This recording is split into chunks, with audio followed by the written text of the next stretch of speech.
What you do in the morning is essential, and with this, the issue isn't with pleasure in the traditional sense. The critical point is that pleasures obtained without a prior demand for pursuit are detrimental to health. Individually, it's a disaster. It's also a disaster for groups. How does this connect to the crucial point in the morning? And indeed, why is the first hour of the morning crucial? Let's find out. Without further ado, let's get right into the video. It's the first hour of the day. You check your emails, text messages, and social media as soon as you wake up. With mindless scrolling and what kind of a day you're in for, the addiction has already set in. You're awake and have lingered in bed for an extra hour and a half, unwilling to get out of bed since you've already decided to be distracted. It isn't a secret.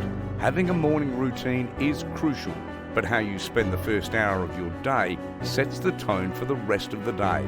Serving others dictates the majority of our days. Whether we're working on a client project, following our boss's instructions, or making dinner for the kids, we're always busy. Even though you have to do it, all that time is spent reflecting on something else. It's easy to forget that we should be doing for ourselves every day. The first hour of your day is unquestionably the most crucial. It establishes the tone for the following 16 hours. You are in a hurry if you wake up late. Your morning routine, food and workout are all things you miss. If you get your day off to a good start, you'll feel great and want to make healthy choices all day. Any source of stress should be avoided. Spend your time instead of thinking. Throughout the day, you will feel more comfortable and put together. You won't have to answer emails or rush around at home if you take the time to prepare and prioritize your day mentally. It's also crucial to eat a nutritious breakfast. You'll have extra stamina.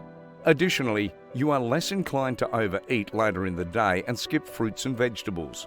It's also an excellent opportunity to do some exercise. It adds in weight management, metabolic enhancement, mood enhancement, and memory enhancement. To boost your overall productivity during the day, keep your head clear.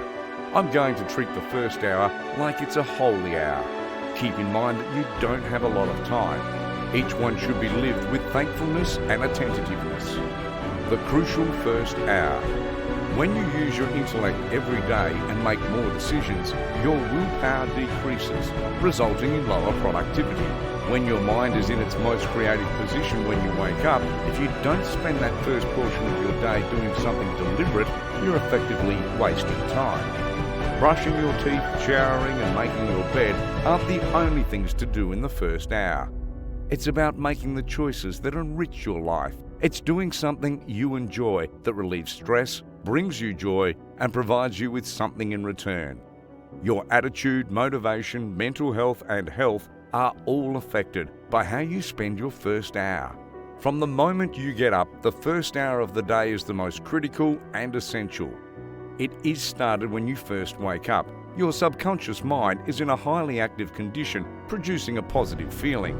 As a result, it's critical to recognize that your perspective impacts how the rest of the day unfolds. In reality, during the day, one can teach the brain to use their subconscious to think positively and further train in any element that one wishes to do more. It is critical to analyze your morning routine in depth, including your thoughts as you wake up, the type of phrases you use as soon as you wake up, and other everyday chores such as brushing, etc., all the way until you sit for work. But if you think about it, most of us go through our morning routine on autopilot until we sip our morning coffee or tea, which is when we wake up, isn't it? However, the good news is that we can change our opinions, and this behaviour does not have to be our default. The perfect morning routine. Is there such a thing as a flawless morning routine? The answer is absolutely no. However, every one of us has a personal objective that we are constantly working toward. We can constructively organise our morning routine step by step to align with our goals. This is more beneficial than the autopilot behaviour that most people are accustomed to. Simply take a moment to consider this concept. My first hour of my day. You'll see how your morning activities, the typical pattern that you've been following, are assisting you in accomplishing your intended goal as soon as you start looking deeper into them. If not, you now know what you need to do, because this will show you the specific modifications you need to make from the time you wake up until the time you sit down at your desk. Any habit or activity that does not help you achieve your goal should be removed from your morning routine. You will notice an inner shift in your experience once you adopt this method, making you feel more alert, fresh, cheerful and energetic as you begin your day at work. Andrew Huberman's take. This has to do with psychological means and methods. Those who can establish their internal buffers will be successful, whether you are young or elderly.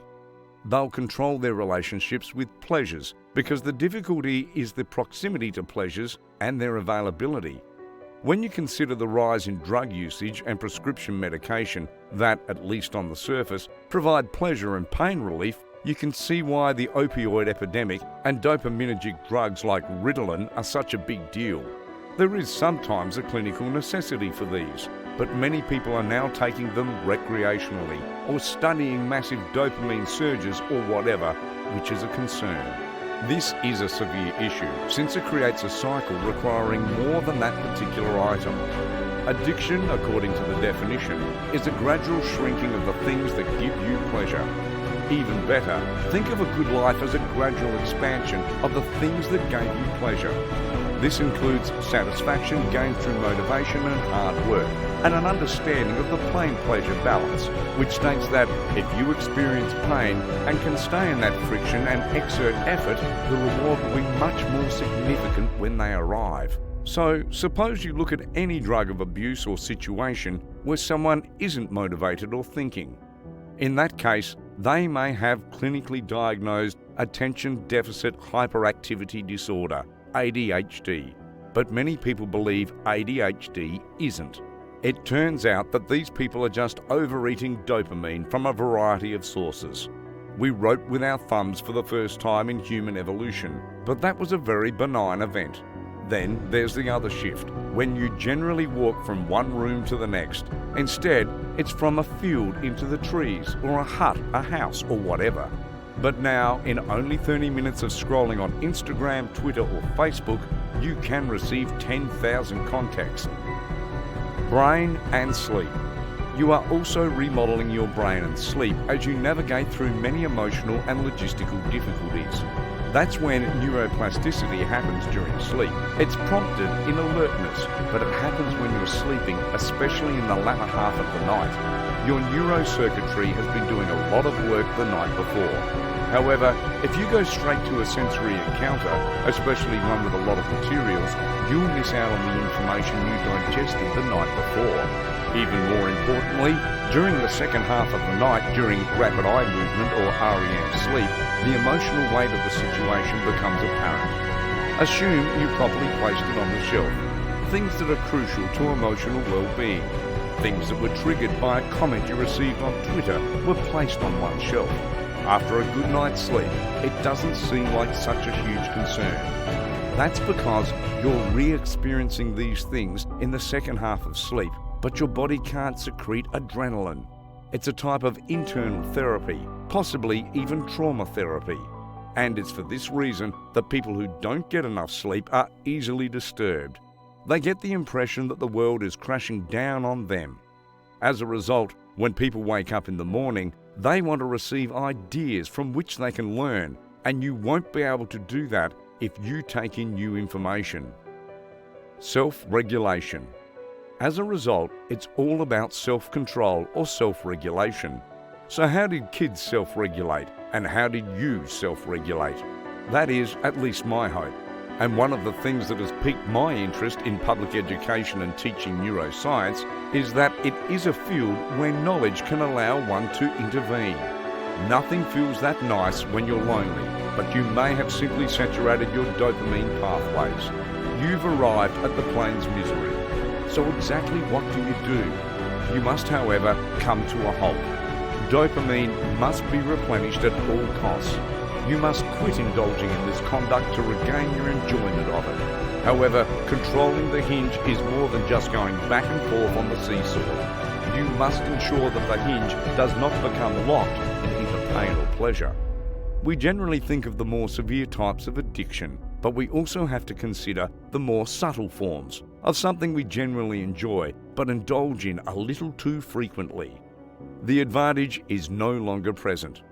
There have been some excellent studies of persons who use parachutes to leap out of planes. It's a lot of fun, you know. It may appear to be thrilling, but people who do it repeatedly typically die doing other things. They frequently become drug addicts because the high is so intense. You may become addicted to anything after all. The goal is to keep that behaviour under control. So you wanted to know what people should do? So I'm going to give it a shot right now, and I can provide several excellent instances. Some of the individuals most people know to deal with are avoiding social media and not using their phones at all. Therefore, the first hour of the morning is definitely the most crucial. It sets your mood and it sets your day. Have you learned something from this video? It's inspiring and notable, right? What lesson have you picked up and deciphered? It's worth sharing with people, right? What are your reactions to this video? Also, what are your thoughts? Feel free to drop your reviews and responses in the comments section below. And before leaving, don't forget to like, subscribe and hit the bell button for notifications of our future content. See you in the next video.